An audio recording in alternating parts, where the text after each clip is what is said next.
창세기 22장. 이런 일이 있은 후 하나님께서는 아브라함을 시험하시려고 그를 불러 말씀하셨다. 아브라함아. 아브라함이 대답했다. 예, 제가 여기 있습니다. 네가 끔찍이 아끼는 외아들 이삭을 데리고 모리아 땅으로 가라. 내가 지시한 그 산으로 가서 그 아이를 번제물로 바쳐라. 다음 날 아침 일찍 아브라함은 나귀에 안장을 얹었다. 번제를 드리는 데 쓸 장작을 준비하여 아브라함은 아들과 두 종을 데리고 하나님께서 지시한 산을 향해 길을 떠났다. 길을 떠난 지 사흘 만에 하나님께서 가라고 말씀하신 그 산이 멀리 아브라함의 눈에 들어왔다. 아브라함이 종들에게 말했다. 너희는 여기서 나귀와 함께 잠시 기다려라. 나와 이삭은 함께 저기로 가서 하나님께 경배를 드리고 돌아오마. 아브라함은 번제에 쓸 장작을 이삭에게 짊어지게 하고 자신은 불과 칼을 챙겼다. 그런 후에 아브라함과 이삭은 함께 산으로 올라갔다. 산으로 올라가던 중에 이삭이 아브라함에게 물었다. 아버지는 왜 불과 장작만 가지고 가세요? 번제물로 바칠 양은 어디에 있어요? 아브라함이 이삭에게 대답했다. 얘야, 걱정 말아라. 하나님께서 양을 마련해 주실 것이다. 두 사람은 계속 산으로 올라갔다. 두 사람은 하나님께서 가라고 지시하신 곳까지 다다랐다. 아브라함은 그곳에 제단을 쌓아 올리고 제단 위에 장작을 포개어 놓았다. 그러고는 아들 이삭을 꽁꽁 묶어 그 장작더미 위에 올려 놓았다. 마침내 아브라함이 칼을 들어 아들을 제물로 잡으려고 할 순간이었다. 바로 그때 주의 천사가 하늘에서 아브라함을 불렀다.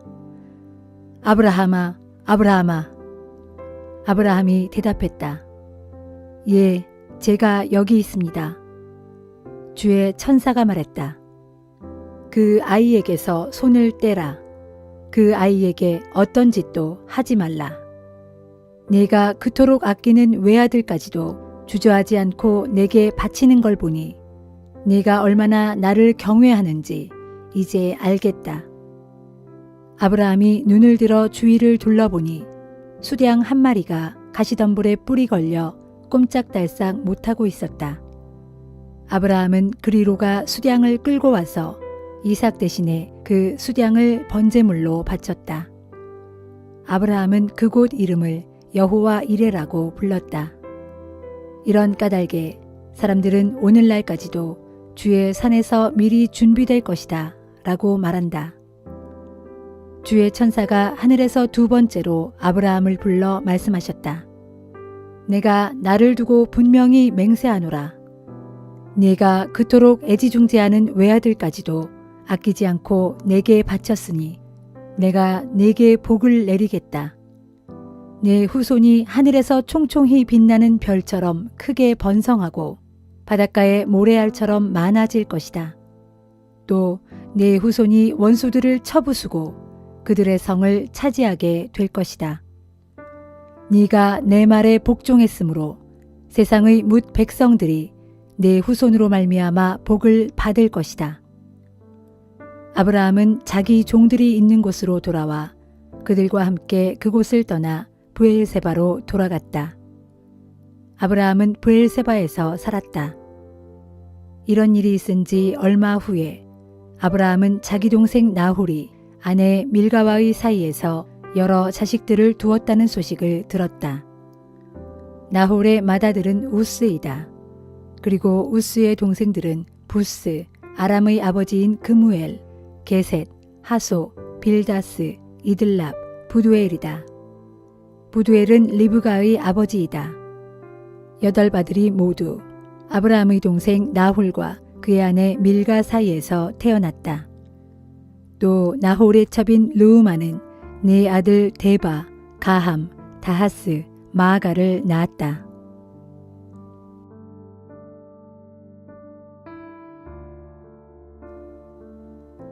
마태복음 21장. 예수와 제자들이 예루살렘에서 멀지 않은 올리브산 부근의 벳바게라는 동네에 이르렀을 때였다. 예수께서 제자 2사람을 보내시며 말씀하셨다. 저 동네로 들어가면 나귀 한 마리가 그 새끼와 같이 매어 있을 것이다. 그 나귀를 풀어서 내게로 끌고 오너라. 혹시 누가 왜 끌고 가는지 묻거든 그에게 대답하기를 주께서 쓰시겠답니다 하여라. 그러면 아무 말 않고 나귀들을 곧 내어줄 것이다. 이 일은 옛 선지자의 예언이 이루어지기 위한 것이었다. 곧 시온의 딸들에게 일러라. 보라, 너희의 왕이 너희에게 오신다. 그분은 온유하고 겸손하셔서 나귀를 타셨는데 어린 나귀, 곧 멍에 매는 어린 나귀를 타고 오신다. 예수께서 일러주신 대로 2 제자가 그 동네로 들어가서 어미 나귀와 새끼 나귀를 끌고 와서 그 위에 자기들의 겉옷을 얹어 놓았다. 예수께서 올라타시자 무리 가운데 많은 사람들이 겉옷을 벗어 길 위에 폈고 어떤 사람들은 나뭇가지를 꺾어다가 길바닥에 깔기도 했다. 군중들은 예수를 앞뒤에서 애워싸고 행진하면서 크게 환성을 올렸다. 호산나, 다윗의 자손이여, 주님의 이름으로 오시는 분이여, 지극히 높은 곳에서 호산나. 예수께서 예루살렘 성읍 안으로 들어가시자 온 도시가 들끓었고 사람들마다 이분이 누구요? 하고 물었다. 그러자 사람들은 그분은 예수님이요. 갈릴리 나사렛 출신의 예언자랍니다. 하고 대답했다. 예수께서는 예루살렘 성전 뜰 안으로 들어가셔서 그곳에 있던 장사꾼들을 다 쫓아내셨다.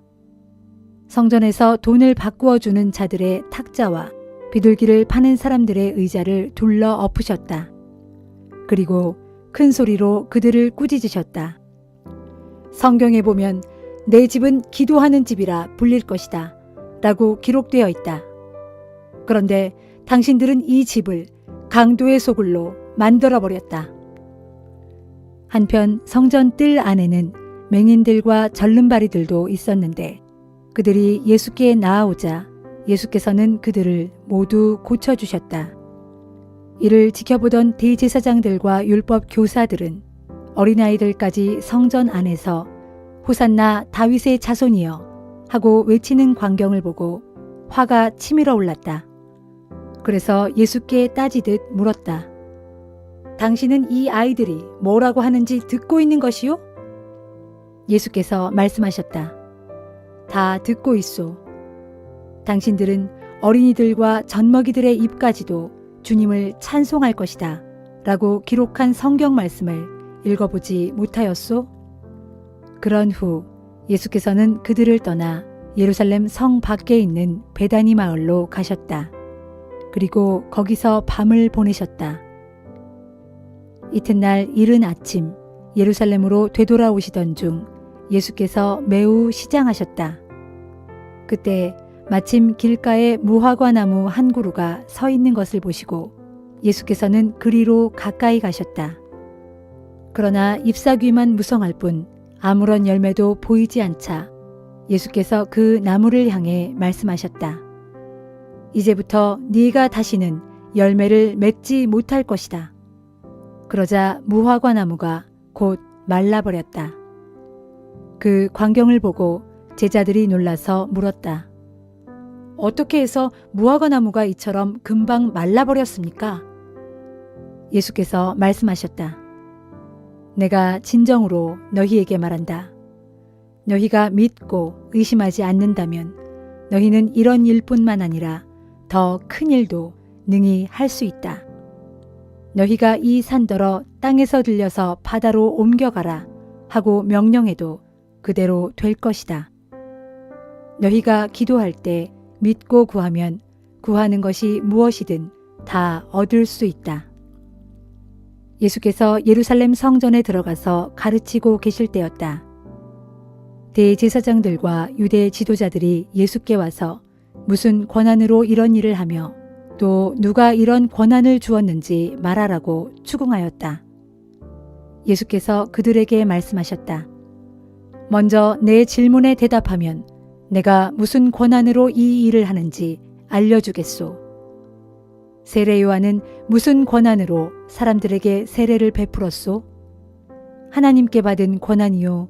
아니면 사람에게서 받은 권한이요? 그러자 그들은 자기들끼리 의논하였다. 하나님께 받은 것이라고 대답한다면 그러면 왜 세례 요한을 믿지 않았느냐고 추궁당할 것이 뻔했다. 또 사람에게서 받은 것이라고 대답하자니 군중들이 두려웠다. 군중들은 모두 세례 요한을 예언자로 받아들이고 있었기 때문이었다. 결국 그들은 이렇게 대답하였다. 우리는 모르겠소. 그러자 예수께서 말씀하셨다. 그렇다면 나도 당신들의 질문에 대답하지 않겠소. 당신들은 이것을 어떻게 생각하시오? 두 아들을 둔 사람이 있었소. 아버지가 큰아들에게 말했소. 얘야, 오늘은 포도원에 가서 일하여라. 큰아들은 예, 가겠습니다. 하고 대답하고는 정작 포도원에 일하러 가지 않았소. 아버지는 작은 아들에게도 똑같이 말했소. 작은 아들은 싫어요, 아버지. 하고 대답했지만 뒤에 뉘우치고는 포도원에 가서 일했소. 이 말씀을 마치시고 예수께서 물으셨다. 두 아들 중 아버지에게 순종한 아들은 어느 쪽이요? 그들이 대답했다. 물론 작은 아들입니다. 그러자 예수께서 그들에게 말씀하셨다. 내가 진정으로 당신들에게 말하겠소. 세리들과 창녀들이 당신들보다 먼저 하나님 나라에 들어갈 것이요. 세례 요한이 당신들에게 옳은 길을 보여주었을 때 세리들과 창녀들은 그의 말을 들었지만 당신들은 듣지 않았소. 당신들은 옳은 길을 보고서도 끝내 뉘우치지 않고 그를 믿지 않았소. 이제 이 비유를 들어보시오. 어떤 주인이 포도원을 일구고 울타리를 둘러쳤소. 포도즙을 짤 큰 구덩이를 파고 망대도 세웠소. 그런 후에 포도원을 소작인들에게 맡기고 멀리 여행을 떠났소. 수확할 때가 되자 포도원 주인은 종들을 보내 소출을 받아오라고 했소. 그런데 소작인들은 종들을 붙잡아 하나는 때리고 하나는 죽이고 하나는 돌로 쳤소. 주인은 다시 더 많은 종들을 보냈으나 결과는 마찬가지였소. 그러자 주인은 설마 내 아들은 함부로 대하지 않겠지 하고 생각하여 자기 아들을 보냈소. 소작인들은 그 아들이 오는 것을 보고 수군거렸소. 저 사람은 포도원을 상속받을 사람이다. 잘 됐다. 저놈을 죽여버리고 포도원을 우리가 차지하자. 소작인들은 주인의 아들을 붙잡아 포도원 밖으로 끌고 가서 죽여버렸소. 일이 이 지경이 된다면 포도원 주인이 돌아와서 소작인들을 어떻게 할 것이라고 생각하시오? 유대인 지도자들이 대답하였다. 물론 포도원 주인은 악한 소작인들을 모조리 죽이고 소출을 제대로 바칠 만한 다른 소작인들에게 그 포도원을 맡길 것입니다. 그러자 예수께서 그들에게 말씀하셨다. 당신들은 성경에서 이런 말씀을 읽지 못하였소? 집 짓는 이가 버린 돌이 이제는 모퉁이를 바치는 머릿돌이 되었다. 주께서 이루신 이 일, 우리 눈에 너무나 놀라워라. 잘 들으시오. 하나님께서는 당신들에게서 하나님 나라를 빼앗아 그 나라의 소출을 제대로 바칠 백성들에게 맡기실 것이오. 누구든지 이 돌 위에 넘어진 사람은 모두 다칠 것이고 이 돌 밑에 깔리는 사람은 가루처럼 으깨어질 것이요. 대제사장들과 바리새인 지도자들은 이 비유가 자기들을 두고 하는 말인 것을 알아차리고는 예수를 체포하려고 하였다. 하지만 예수를 예언자로 믿고 있는 군중이 두려워서 감히 그렇게 하지 못하였다.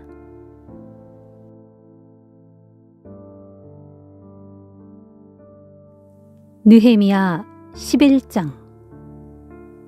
이스라엘 백성의 지도자들은 모두 예루살렘에 정착해 살았다. 그리고 나머지 일반 백성들 중에서는 제비를 뽑아서 10분의 1은 거룩한 성 예루살렘에 살게 하였고, 나머지 10분의 9는 각자 자기 고향에 남아서 그대로 살게 하였다. 그들 가운데 예루살렘에 살겠다고 자원하는 사람들에게는 모든 백성들이 칭찬하며 복을 빌어 주었다. 거룩한 성 예루살렘에 정착하여 살게 된 각 지방 지도자들의 명단은 다음과 같다. 다른 이스라엘 사람들과 제사장들과 레위 사람들과 느디님 사람들, 곧 성전 막일꾼들과 솔로몬 왕을 섬기던 종들의 자손은 모두가 각자 물려받은 유다의 여러 성읍에서 살았다. 유다 자손과 베냐민 자손 가운데 일부가 예루살렘에서 살았다. 유다 자손으로는 아다야가 있다. 그의 조상을 살펴보면 아다야의 아버지는 우시아요, 그 위로는 스가랴요, 그 위로는 아마랴요, 그 위로는 스바랴요, 그 위로는 마할랄렐이요, 그리고 그 위로는 베레스이다. 그 다음으로는 마아세야가 있다. 그의 조상을 살펴보면 마아세야의 아버지는 바룩이요, 그 위로는 골호세요, 그 위로는 하사야요, 그 위로는 아다야요, 그 위로는 요야립이요, 그 위로는 스가랴요, 그 위로는 실로이다. 예루살렘에 정착한 베레스의 자손들은 다 합쳐 468명으로 그들은 전부 용사였다. 베냐민 자손으로는 살루가 있다.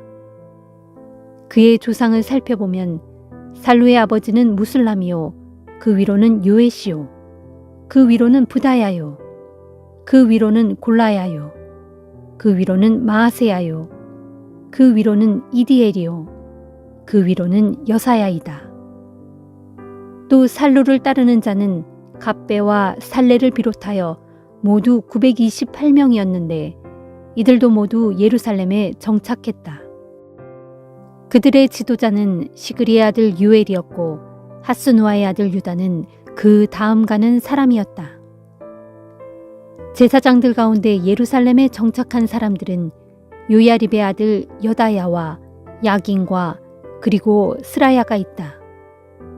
스라야의 조상을 살펴보면 그의 아버지는 힐기야요, 그 위로는 무술람이요, 그 위로는 사독이요, 그 위로는 무라요시요, 그 위로는 하나님 성전의 책임자인 아히둡이다. 그리고 그들을 도와 성전의 일을 맡아보는 그들의 친척들은 모두 822명이었다. 또 제사장들 가운데 아다야가 예루살렘에 정착했는데 그의 조상을 살펴보면 아다야의 아버지는 여로함이요, 그 위로는 블라야요, 그 위로는 암시요, 그 위로는 스가랴요, 그 위로는 바수후리요, 그 위로는 말기야이다. 아다야의 친척들 가운데 각 가문의 우두머리는 모두 242명이었다. 또 제사장들 가운데 아마세가 예루살렘에 정착했는데 그의 조상을 살펴보면 아마세의 아버지는 아사렐이요, 그 위로는 아흐세요, 그 위로는 무실레못이요, 그 위로는 임멜이다. 아마세의 친척들 중에는 128명의 용사들이 있었다. 그들의 지도자는 하그돌림의 아들 삽디엘이었다. 레위 사람들 가운데 예루살렘에 정착한 사람으로는 스마야가 있다. 스마야의 조상을 살펴보면 그의 아버지는 핫수비요, 그 위로는 아스리감이요, 그 위로는 하사베아요, 그 위로는 분니이다. 또 삽부대와 요사밧도 예루살렘에 정착했는데 이 두 사람은 레위 집안의 족장으로서 하나님 성전의 바깥일을 맡아서 책임졌다. 또 마따냐도 있는데 그의 조상을 살펴보면 그의 아버지는 미가요, 그 위로는 삽디요, 그 위로는 아삽이다. 그는 하나님의 성전에서 감사 찬송과 기도를 인도하는 지휘자로 봉사했는데 그의 형제들 가운데 박부기하는 부지휘자였다. 또 압다니가 있는데 그의 조상을 살펴보면 그의 아버지 삼무아요, 그 위로는 갈라리요, 그 위로는 여두둔이다. 이와 같이 거룩한 성 예루살렘에 정착한 레위 사람들은 다 합쳐 284명이었다. 성전 문지기들 가운데 예루살렘에 정착한 사람으로는 악굽과 달몬과 그들의 친척들이 있는데 다 합쳐 이들은 172명이었다. 그 나머지 이스라엘 백성들과 제사장들과 레위 사람들은 제각기 자신들이 물려받은 땅이 있는 유다 지방의 여러 마을들에 흩어져 살았다. 느디님 사람들, 곧 성전 막일꾼들은 예루살렘의 오벨 언덕에서 살았고 시하와 기스바가 그들을 감독했다. 예루살렘에 정착한 모든 레위 사람들의 우두머리는 우시인데 그의 조상을 살펴보면 그의 아버지는 바니요, 그 위로는 하사바요, 그 위로는 마따냐요, 그 위로는 미가이다. 우시는 하나님의 성전에서 예배를 드릴 때 찬양을 맡은 아삽의 자손 가운데 한 사람이었다. 하나님의 성전에서 찬양하는 성가대원들은 왕의 명령에 따라 날마다 해야 할 활동이 정해져 있었다.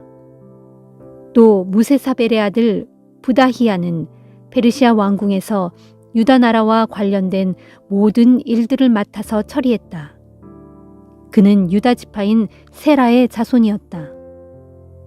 예루살렘 도성 이외에도 많은 사람들이 여러 성읍들에 흩어져 살았는데 각 성읍마다 여러 마을들과 거기 딸린 밭들이 있었다.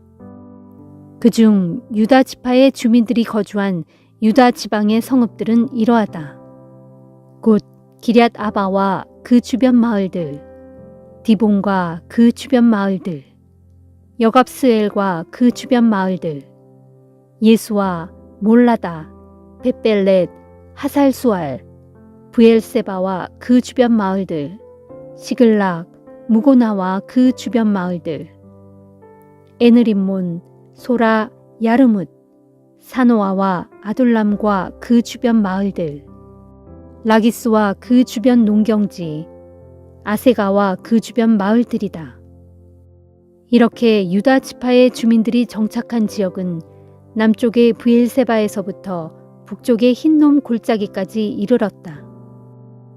그리고 베냐민 지파의 주민들이 거주한 지역은 이러하다.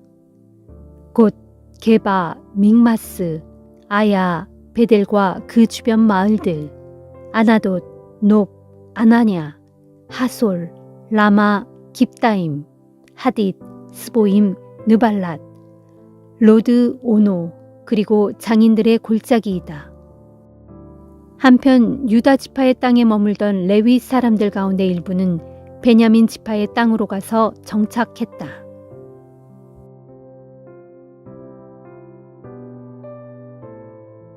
사도행전 21장. 에베소 교회의 장로들과 작별한 후 우리는 배를 타고 곧장 고스로 갔다. 이튿날엔 로도에 들렀다가 거기서 또 바다라로 갔다. 우리는 바다라에서 페니키아로 가는 배를 만나 그 배로 바꾸어 탔다. 그 배를 타고 우리는 멀리 키프로스 섬을 왼편에 끼고 수리아를 향해 가다가 두로에 닿았다. 우리는 두로에 내려서 짐을 풀었다. 우리는 두로에 있는 제자들을 찾아가 그들과 함께 일주일을 지냈다. 그곳의 제자들은 자신들이 성령의 지시를 받았다면서 바울에게 예루살렘으로 올라가지 말라고 간곡하게 만류했다. 두로를 떠날 때가 되자 제자들은 물론 그들의 부인들과 아이들까지 모두 바닷가에 나와서 우리를 전송해 주었다. 우리는 바닷가에서 무릎을 꿇고 주님께 기도를 드린 후 서로 뜨겁게 작별 인사를 나누었다. 마침내 우리가 배에 오르자 그들도 집으로 돌아갔다. 우리는 두로를 떠나 돌레마이로 갔다. 거기에서 우리는 형제들의 안부를 묻고 그들과 함께 하루를 지냈다. 이튿날에 우리는 그곳을 떠나 가이사랴로 갔고 거기서 전도자 빌립의 집에 머물렀다. 그는 일찍이 7 집사 가운데 한 사람으로 뽑힌 사람이었다. 이 사람에게는 예언의 은사를 받은 딸이 넷이나 있었는데 모두 처녀였다. 우리가 빌립의 집에 머물러 있는 여러 날 동안 아가보라는 예언자가 유대에서 내려왔다. 그 사람이 우리에게로 와서 바울의 허리띠로 자기 손발을 묶더니 이렇게 예언했다. 성령께서 말씀하시기를 이 허리띠의 주인이 예루살렘에서 유대인들에게 이렇게 묶여 로마로 끌려갈 것이라고 하십니다. 이 말을 들은 그곳 사람들과 우리는 바울에게 예루살렘으로 올라가지 말 것을 간곡히 권했다. 그러자 바울이 말했다. 왜 이렇게들 울면서 내 마음을 아프게 하십니까? 나는 주 예수를 위해서라면 예루살렘에서 결박을 당하는 일뿐만 아니라 죽을 각오까지도 이미 되어 있습니다. 아무리 권해도 아무 소용이 없다는 걸 알고서 우리는 단념하며 바울에게 말했다. 부디 주님의 뜻이 이루어지기를 바랍니다. 이런 일이 있은 후 우리는 짐을 꾸려서 예루살렘으로 올라갔다. 우리와 동행한 가이사랴 성읍의 제자들 몇 사람이 우리가 묵기로 되어 있는 나손의 집으로 우리를 안내해 주었다. 나손은 키프로스 섬 출신으로 일찍부터 제자가 된 사람이었다. 우리가 예루살렘에 도착하자 그곳 형제들이 우리를 따뜻하게 맞아주었다. 다음 날 바울은 우리를 데리고 주의 동생 야고보를 만나러 갔다. 그 자리에는 예루살렘 교회의 장로들이 모두 모여 있었다.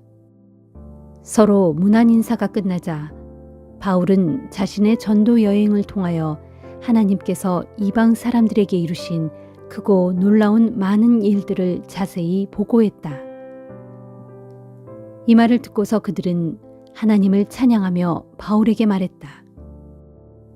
사랑하는 형제여, 당신도 아시다시피 수만 명의 유대인들이 믿게 되었는데 그들 모두가 율법을 지키는 데에 열성적인 사람들입니다. 그런데 그들이 당신을 두고 하는 말을 우리가 듣기로는 당신은 이방 사람들 가운데 섞여 살고 있는 유대인들에게 아이들에게 할례를 주지 말 것이며 우리 유대 사람의 관습도 따를 필요가 없다고 가르친다 합니다. 그러니 우리가 어떻게 하면 좋겠습니까? 그들 유대인 형제들은 당신이 여기 왔다는 것도 틀림없이 알게 될 것입니다. 그러므로 당신은 우리가 말하는 대로 따르도록 하십시오. 우리 가운데 하나님께 서원한 4사람이 있습니다. 그들을 데리고 성전에 함께 올라가서 그들로 하여금 정결의식을 행하여 머리를 깎게 한 뒤 그 비용을 치러 주십시오. 그렇게 하면 당신에 관한 소문이 사실이 아님을 모두가 분명히 알게 될 것입니다. 또한 당신이 율법을 지키면서 살아가고 있다는 것을 아무도 의심하지 않을 것입니다. 이방인으로서 믿게 된 사람들에 대해서 우리는 우상에게 바쳐진 음식과 피와 목매어 죽인 짐승의 고기를 먹지 말아야 하며 또 음행을 삼가야 한다는 것을 이미 편지로 써보냈습니다. 그래서 바울은 다음날 4사람을 데리고 가서 함께 정결 의식을 치른 뒤 성전으로 올라갔다. 그리고 정결 의식이 끝나는 날짜와 그들 각자가 예물을 바치게 될 날짜를 성전 측에 알렸다. 정해진 일회가 거의 다 끝나갈 무렵 아시아에서 온 몇몇 유대인들이 성전에서 바울을 보고는 군중을 선동해서 그를 붙잡은 뒤 소리쳤다. 이스라엘 동포 여러분, 이 사람은 사방을 돌아다니면서 우리 민족과 우리 율법, 그리고 거룩한 성전을 거역하는 가르침을 퍼뜨리고 다닙니다. 더구나 이 사람은 헬라인들을 성전에 데리고 와서 거룩한 이곳을 더럽히기까지 했습니다. 그들은 바울이 예전에 에베소 사람인 드로비모와 같이 있는 것을 보았기 때문에 이번에도 바울이 을에 그를 성전으로 데리고 온 줄로 알았던 것이다. 그리하여 온 도시가 시끄러워졌다. 사람들이 사방에서 몰려들어 바울을 붙잡아 성전에서 끌고 나갔다. 그러자 성전문이 곧 닫혔다. 그들이 바울을 죽이려고 소동을 벌이는 동안 예루살렘에 폭동이 일어났다는 소식을 로마 군대의 천부장이 듣게 되었다. 천부장은 즉시 소아의 백부장과 군인들을 인솔하여 군중들에게로 달려왔다. 로마 군인들이 오는 것을 보자 폭도들은 바울을 때리는 것을 멈추었다.